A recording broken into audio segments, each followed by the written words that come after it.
Hello Gemini, this is your forecast for October 2016 with me Marina from astrology.com. So at the beginning of the month we have on the 1st a new moon in Libra, which for you will be in your 5th house. Which means that during the first half of the month you might be more concentrated on things that, for example, are related with your children, or for things that are bring you some kind of joy, make you feel happy. Also, 5th house is related with creativity, inspiration, art. So during the first half of the month you may really be able to enjoy a lot of your time, to spend it for things that you love, for some kind of hobbies.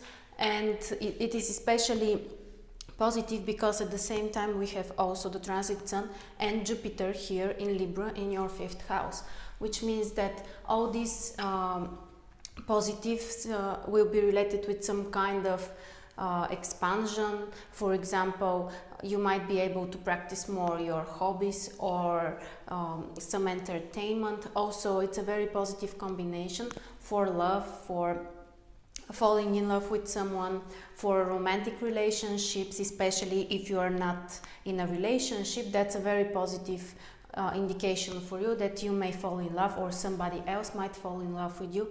And generally you may feel very well because 5th house is related with our joy in life. Next, on the 7th we have also Mercury entering Libra and your 5th house. It makes trine with your Sun or Ascendant sign, with Gemini, which means that this is a very positive time to create some kind of new contacts. They might be related again with things that bring you joy, that bring you happiness. For example, you may communicate more with people engaged with art, or you might be able to visit some kind of art events. Especially positive time for communicating with others that bring you joy. Next, on the 16th we have a full moon in Aries and Libra, which for you is in 11th house here and 5th house.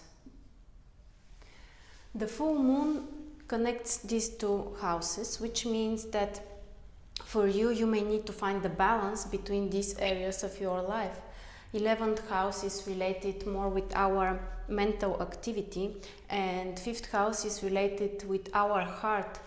And in this situation you may feel some kind of inner contradiction within you, and the dilemma might be related if you should follow your mind or your heart.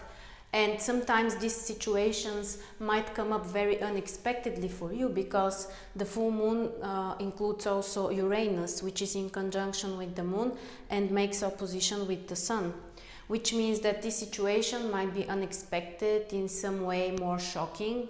At the same time, they might bring a lot of excitement for you, and you will have to react very fast on these situations.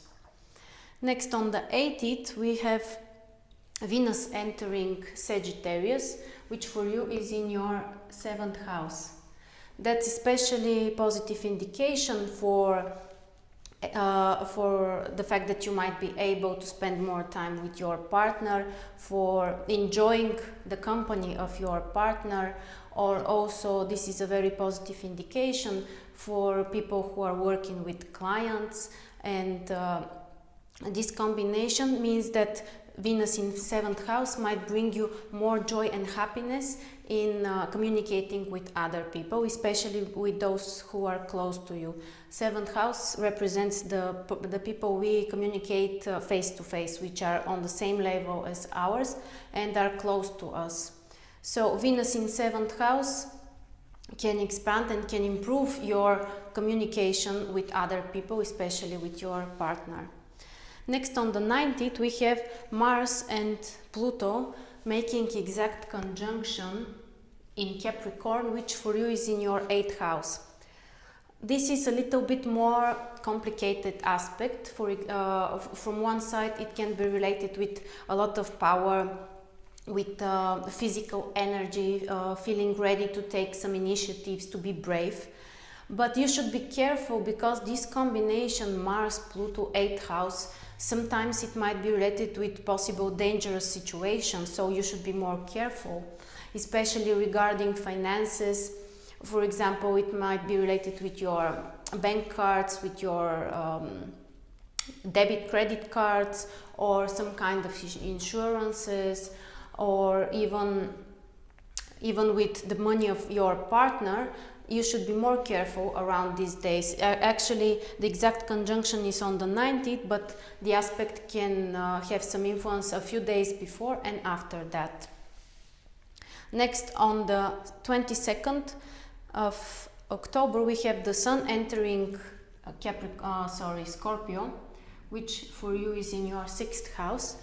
It means that the last part of the month you may become more focused on your work. 6th house is related with our daily tasks, with our obligations, with taking care of others, or for our responsibilities, also communicating with our colleagues. And this part of the month may require more your attention. Especially on the 22nd of October, we have also Mercury joining the Sun here in Scorpio in your 6th house, which means that you may need to have more conversation at your work. You may have some kind of working meetings, or even some kind of business trip. You may need to find some kind of information related with your work. You may need to ask other people for this information, but generally you will feel that your attention will be more focused on your work.